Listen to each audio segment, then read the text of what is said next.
Welcome back. I finally got some turn signal lenses in the mail. Let's go ahead and put them in here.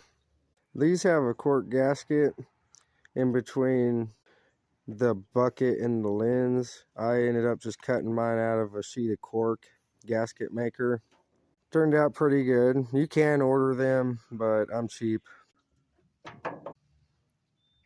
Definitely easier putting them on with the grill off, but I managed to stick my hands in here and a wrench to get it done.